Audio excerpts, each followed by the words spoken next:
this video I'm going to take you through a build I did a while ago, but never did anything with the footage or pictures, and that is to create the front bumper on the overland Silverado.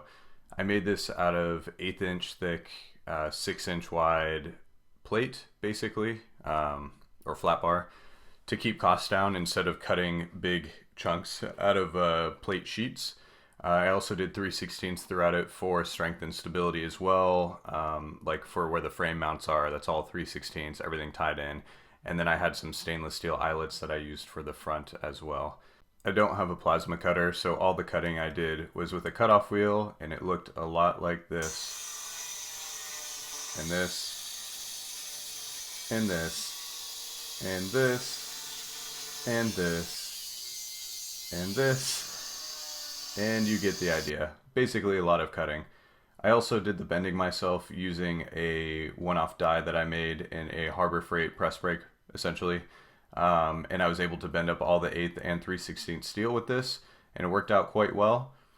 I'll take you a little bit more into the details of the build, but here we go. Get started. You can see I basically start off from nothing and start putting it together, designing it from scratch.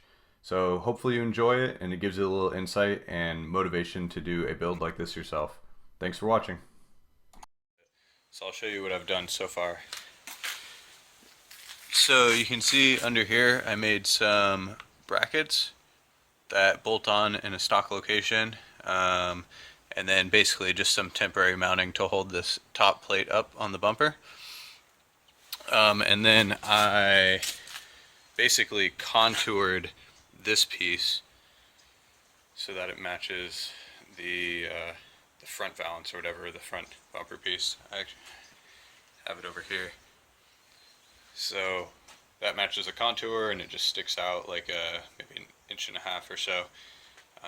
And then I bent up this front piece here to match the contours in there. So all these angles perfectly match up, which is nice. And then basically set it so that this is 2 inches out and 2 inches down from this piece. So we'll have a 45-degree angle here on these pieces, and then we're going to have it come around here and go around the headlight that way. And then this piece, in order to get it in place, I basically tacked on these brackets here. So these are just temporary. Obviously they're not the like strong brackets that are going to hold the bumper on, but get an idea of what it's going to look like. So now I'm going to take some cardboard and mock up some other pieces, and then I will get you up to speed after that.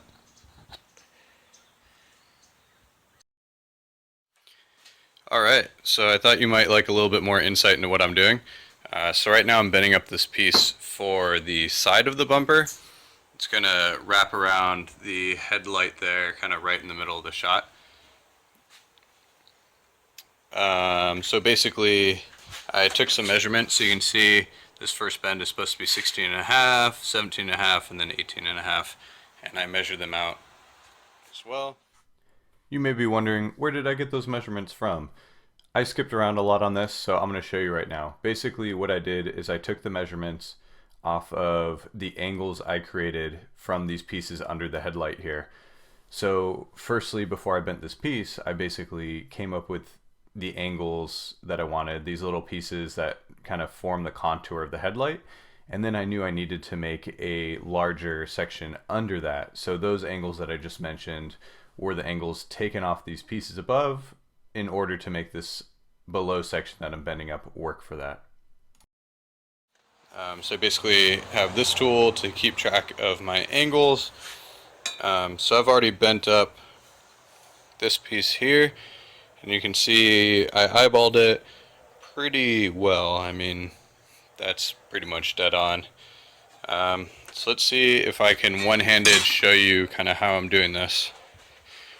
So I have this homemade press here with these dies I made out of angle iron and flat bar, and actually a C-channel on the bottom as well. So basically you can take the steel, load it up in here, and so in this case we want to look down here, hopefully that focuses, and bring down this top die so that it lines up with my permanent marker line on there, which is going to be hard to do with one hand, so I'm going to have to turn this off. So then I have this angle finder on here. So as I bend it, this goes up, and we use the angle to figure out what we need. So in this case, if I need a 18.5-degree bend, I'm looking for like 9 1/4 on here. Obviously the quarter is a little bit hard. You can see these markings. It's not as super precise on here. But eyeballing it has turned to work out pretty well. So that's what I'm doing for now. Let me bend up this piece and then I'll update you guys a little bit later. So one other thing I forgot to mention. So as we're bending this here, hopefully it'll focus on that. You can see I pretty much bent it at 10 degrees. So what I needed was like 9 1/4. So you always want to overbend just a little bit, because when you let the tension off this guy, it'll release a little bit of stress and then hold its final position. So I'm just trying to take into account the stress relief there, just for you guys who haven't done this sort of thing before. More progress on the front bumper. Got these two lower pieces in place to help support everything so I can work on the bottom. Next, I'm going to bend up the main piece for this side, so it will match the one over here that you can see. Yeah, just takes a little bit of time to get everything mocked up and put into place. This I just left straight for now, and once I get all the pieces in place, I'm going to figure out what the correct angle should be to clear the tire and everything like that. But it's coming together little by little. There were some pretty big gaps in this build that I didn't touch on, but one thing I wanted to mention is basically what I was doing is taking all those cardboard pieces and then cutting them out of the 1/8" steel with the cutoff wheel, putting them in place, tacking them in there. One thing to note, I did actually put on aftermarket headlights. I knew I was going to do that, so I left these headlights on for fab purposes. I ended up messing them up a little bit with the tacking and stuff. I had taped them off as well. But yeah, one thing to keep in mind, if you're going to have your headlights on there and you're building the bumper, make sure to protect your headlights from getting burned, toasted from welding. But all right, here, we're going to continue on to the next part. Finally hit that great moment where all the pieces are in place for the new bumper. Hell yeah. Just have to cut that angle right there, but all in place.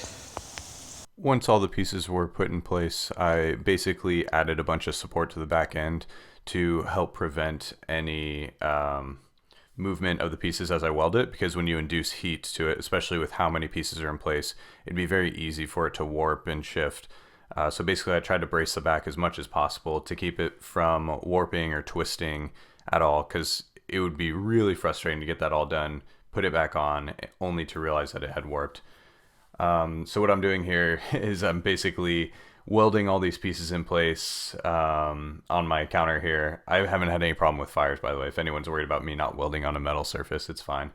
But yeah, it took a really long time. I welded all the seams. I flipped it over, welded on the back, a good amount of them as well, especially around the frame mounts. Of course, everything is fully welded there, and then did some little pieces of the back in areas where I was concerned about strength. There are 3/16 support pieces on the back as well, in addition to the 1/8" plate in the front.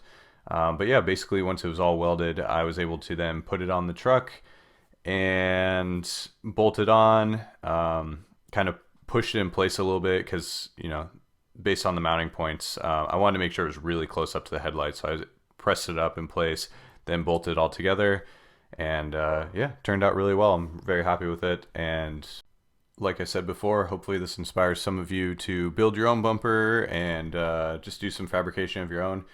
To see more of these, please like and subscribe. We also just created some pneumatic overland hats, so please let me know if you want some of these. They're really awesome. And thanks for watching again. Hope you enjoyed the video.